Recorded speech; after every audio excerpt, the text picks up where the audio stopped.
Hello YouTubers. It's been about 8 months since I've uploaded a video to this channel, so I'm very sorry for the lengthy delay, and there's really no excuse on my part for it, but I'm here with you today with a new video and a brand new game, the sequel to Wargame European Escalation, Wargame AirLand Battle. This is the sequel developed by UGen Software to European Escalation that came out last year, and this is currently in beta. I pre-ordered the game. It's due to come out May 22nd. Basically, it's the same as European Escalation, but it's much improved with a lot of new features and aircraft, which is the main new feature of the game. The UI is a lot different. You can see it's like it has a lot of different order panels in various sectors, and it's a lot more colorful in that regard. And there is new factions. It adds the Nordic countries, Denmark, Sweden, Norway, and it also adds Finland. Or no, sorry, not Finland. Denmark, Sweden, and Norway, yeah, that's it, and Canada. So it adds various new NATO factions to the game, which is really nice. There's no new Warsaw Pact sides, unfortunately, but nonetheless, the game is going to add a lot of new features and a lot of new units. And as you can see in this game right here, it's a 4 versus 4 on the new map Telemark, and I am playing as the United States Marine Corps. The Marine Corps generally has a very different deck than what you're used to in European Escalation, and they have a lot more. They're more air mobile, and they're a lot more kind of responsible for like fast moving tactics. And they don't have a lot of hard hitting heavy tanks that the U.S. Army does, but they have a lot of interesting units. And all their infantry comes in LAV 25s, which are very fast road mobile APCs. And as you can see right there, my ally is British on the left there, and I have another ally here who I believe is Danish. Right here I go through the aircraft available to the Marine Corps. They have the Tomcat with its long-range Phoenix missiles, very effective against enemy interceptors. The A7 and airplanes. The A7 Corsair, which is a bomber equipped with napalm bombs, and napalm is very effective in this game against infantry and cover and causes lethal amounts of continuous damage. And the A6 Intruder, which is equipped with 500-pound retarded bombs. And I just did a quick run through of the units panel up there. So you have M60A1 patterns and M48 patterns, which are mostly obsolete, but they're still decent. Their infantry are pretty powerful. They have access to Delta Force, which is the U.S. Special Forces, Dragon anti-tank missiles, which are much improved over the original iteration in Wargame. They're available in trucks, which is another new feature available. You can get infantry in trucks now, which are really cheap and effective if you don't need a transport. And as mentioned, of course, the LAVs equipped with the 25mm Bushmaster cannon, which enables them to be very effective against other enemy APCs as well as infantry in the open. They'll get the Avenger, which is a very nice self-propelled SAM equipped with Stinger missiles. And they get the Mortar Lab, which is a LAV with a mortar on top. The Ontos, which is a hilarious leftover from the Vietnam War, equipped with 6 recoilless rifles on it. It's always an interesting unit which can deliver a lot of firepower on a target very quickly. And they also get IHawk long-range SAMs, which I will go into later. But as you can see right here, the game has just begun, and I'm moving my army fast onto the hotel point. And another thing that's different about Wargame AirLand Battle is the income compared to Escalation is a lot higher. So you get points a lot quicker than you did in European Escalation.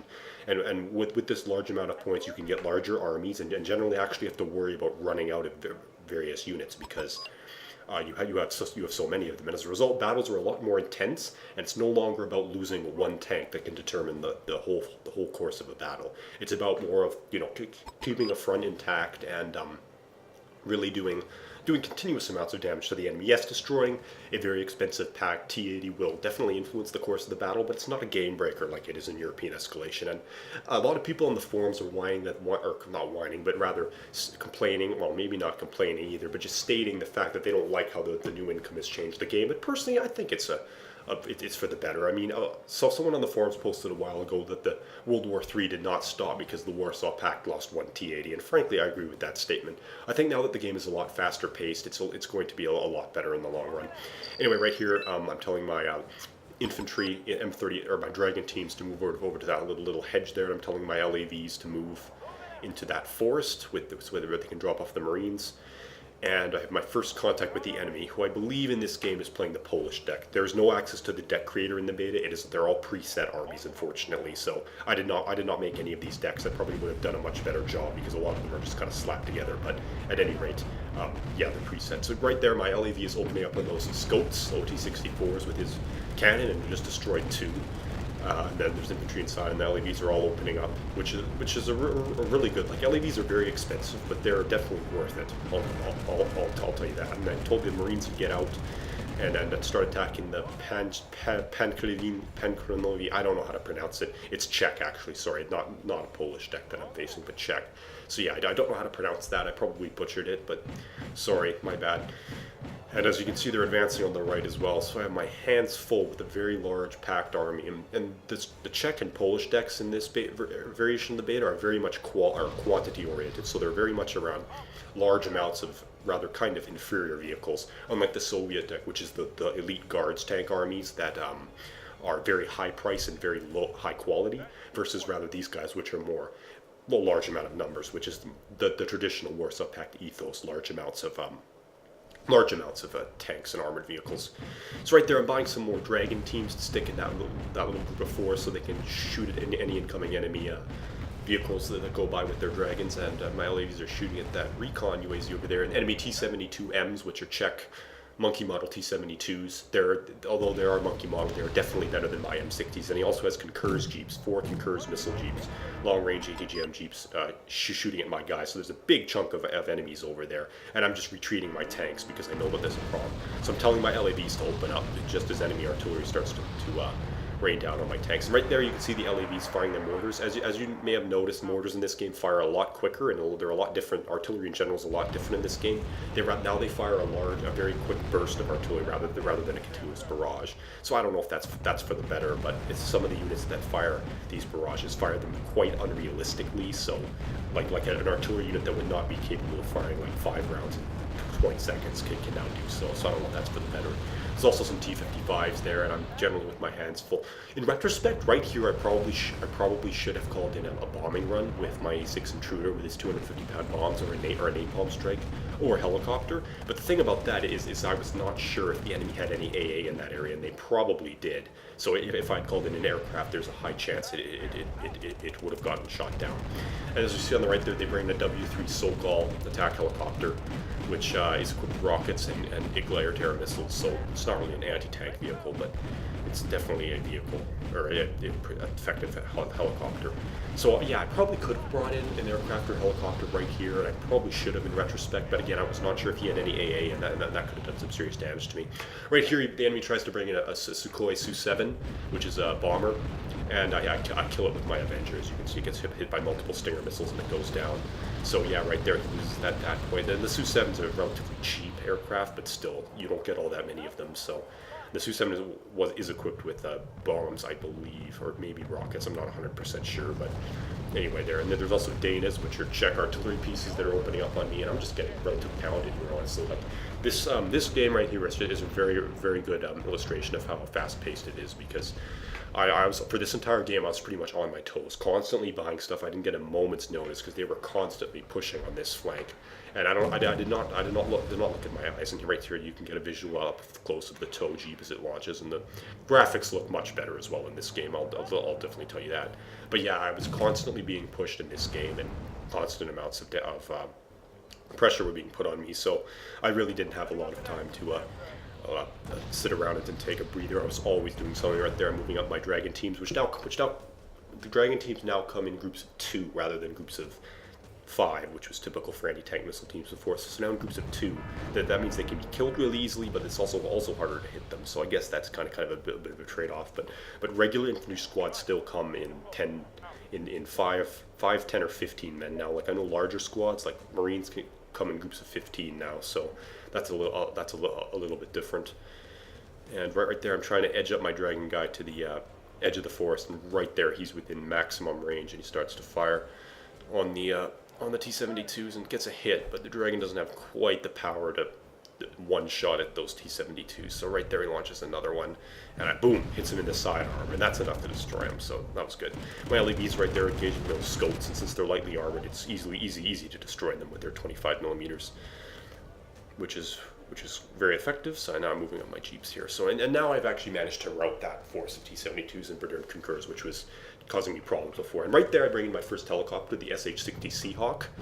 And the SH-60 Seahawk is a new helicopter available in the Marine Corps. It's a Navy-based helicopter, so it's normally based off of destroyers or amphibious landing craft. But in this game, it's armed with 4 Hellfire missiles, which are firing for anti-tank missiles, very powerful, capable of destroying most vehicles in the game and have a very long range, which is why I'm bringing one in right now to help deal with the armor problem that I'm having. Ridiculous amounts of T-55s, T-72s, BRDMs, and SCOTs, which is a problem. So I'm trying to bring the SH-60 in here to cause some damage. And I believe he does. Yeah, we see right there, there's 4 T-55s, and I tell my Dragon team to get out and my TOW Jeep to engage. And right there, the Seahawk launches off 1 Hellfire at the BRDM and scores 1 kill, and then I tell him to engage the rest with his health, the rest of those T-55s with his Hellfires. And I buy an M727 Hawk, which right there, the Seahawk's firing, and I score a lot of kills on those T-55s, which is good. And then he runs out of missiles, so I tell him to go back to base. And it's just as he brings up BRDM to Strelzas, which are able to destroy my Seahawks, so I pull him back. But right there, an enemy Su-25 Frogfoot is coming onto the battlefield right now. And my allies, I'm firing at it with my Hawk long-range SAMs and everything. But unfortunately, my Seahawk got hit by the Su-25's Igla missiles, or not Igla missiles, Aphid R-60 missiles, and was shot down. But my Hawk, as you can see right there as I zoomed in, managed to fire off a missile and destroy the Su-25 right as it was leaving the battlefield. So, and the Su-25 is very expensive, and the Soviet deck in this game only has 2 of them. So I would call that a worthy trade-off. The Su-25 for a Seahawk I think the Seahawk is less expensive, but nonetheless, I still lost it, which was unfortunate, but that's okay. Right there, my ally brings in an F-35 Draken, which I believe is a Norwegian or a Danish unit. I believe it's Danish, and it has a Bullpup missiles, AGM-12 Bullpup missiles, which I think he uses. And there's a CF-104 Starfighter with bombs, as you can see right there. Yeah, the Bullpup missile missed, but right here the Starfighter dropped 4 high explosive bombs. Boom! Or cluster bombs, but the cluster bomb animation doesn't work in this game, and they caused very heavy damage to those PT-76s. And I buy some more Ontos because I think they would be good to deal with the lightly armored units. And again, my LAV-25s open up on those, and Dragon teams open up on those OT-64 Scots. And he tries to march those Zeniste, I think that's how you pronounce it, Czech infantry, across the open field, but they're generally getting pinned down. And right here, my TOW Jeeps again open up on those OT-64s. Boom! Get one right there. Tell my lab mortar carriers to engage that Strela 1 BDRM that was just kind of sitting there. Actually, no, I actually ended up ordering him to fire at the recon UAZ, because that's what's spotting all of my units for his artillery. So right, you see right there, the LAV mortars are firing. That's semi-realistic, because in real life a mortar can actually be loaded and fired very quickly, so I'm not too mad about that. And right there, his BRDM concurs and my TOW Jeeps are in a battle, kind of a battle right there, and right there, 4 PT-76Bs enter the battlefield. And those OT-64Cs are equipped with Malyutka missiles as well, so unfortunately right there my TOW Jeep gets blown up before he can score a hit on those PT-76s, and I'm trying to order my Ontos onto the battlefield, but they're just out of range. Right there, unfortunately, the PT-76s score a lot of direct hits on my Ontos, and they die before they can fire, which is really unfortunate. But and right there, I tell my mortars to engage those clustered up PT-76s, which are just light tanks with very little armor. So I hope that I could do some damage to them. And right here, I probably should have ordered a strike with a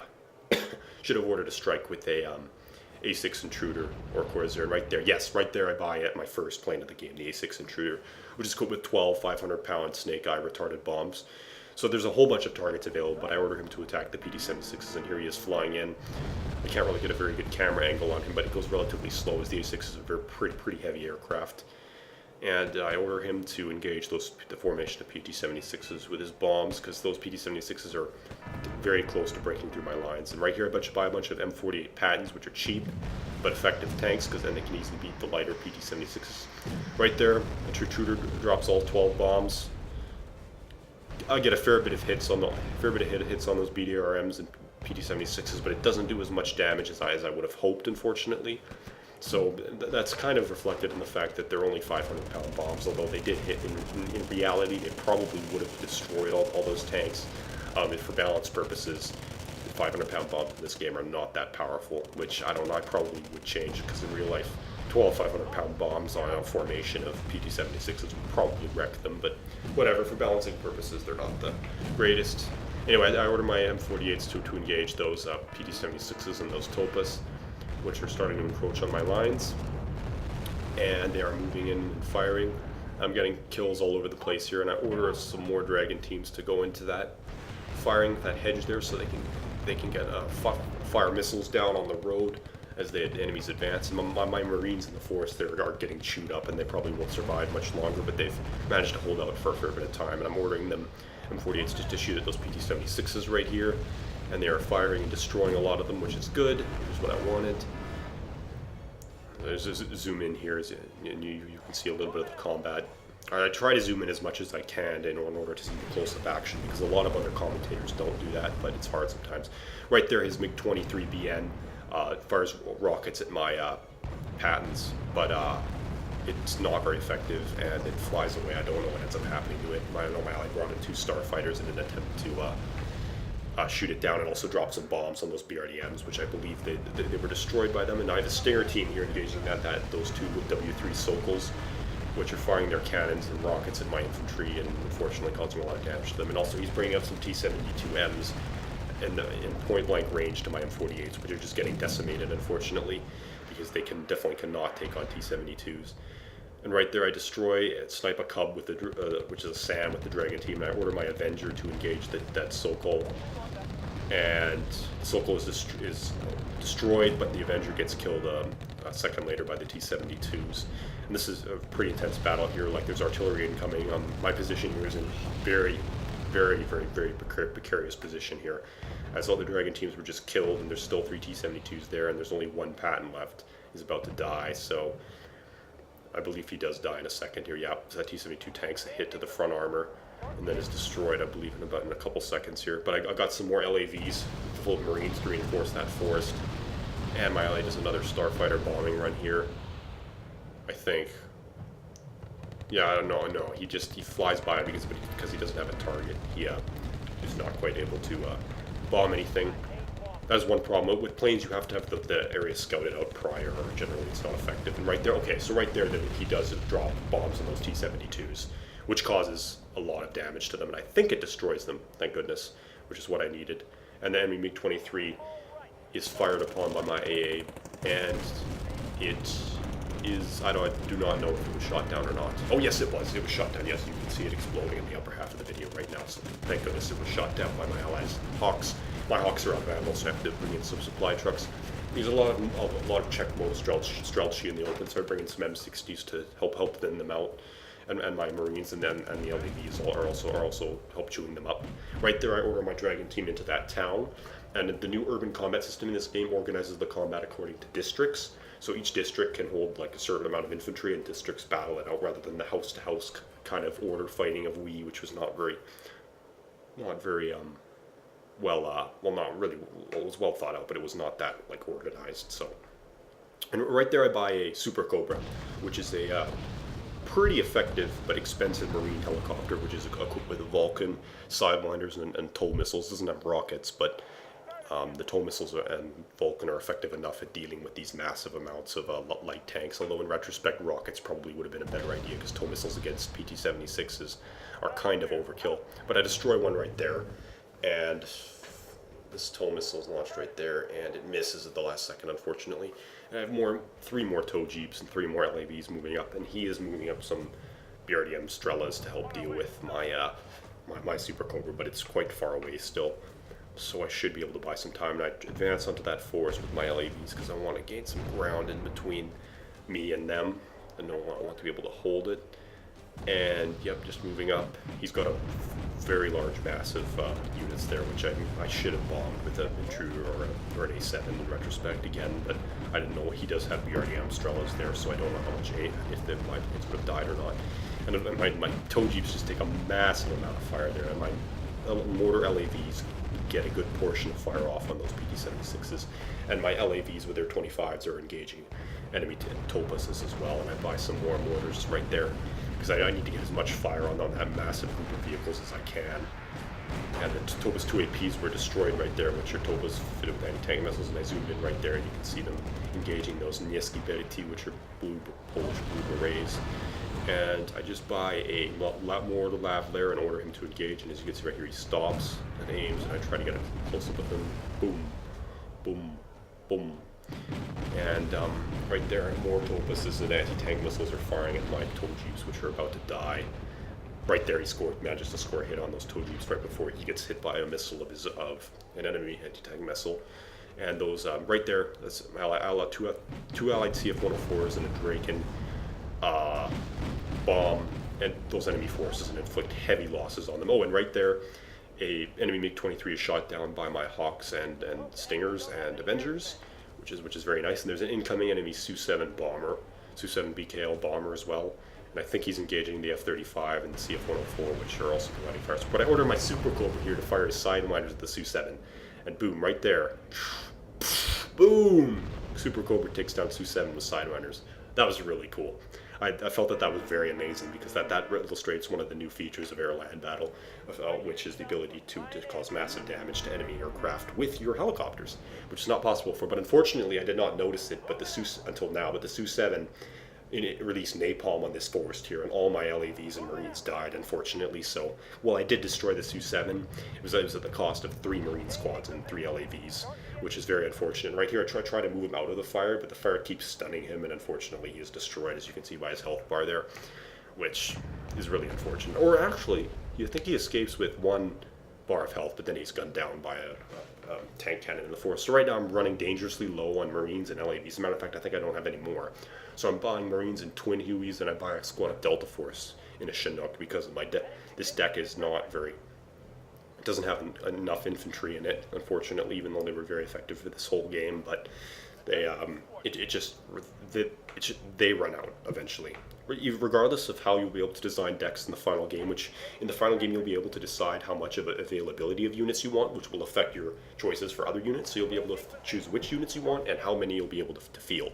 So if you want to field more, that's obviously going to cost more. But let's say you only want a couple of MiGs or whatever, right? So if you only get 1 or 2 MiGs versus like a lot, it will save you a lot of activation points, that they're called, I believe.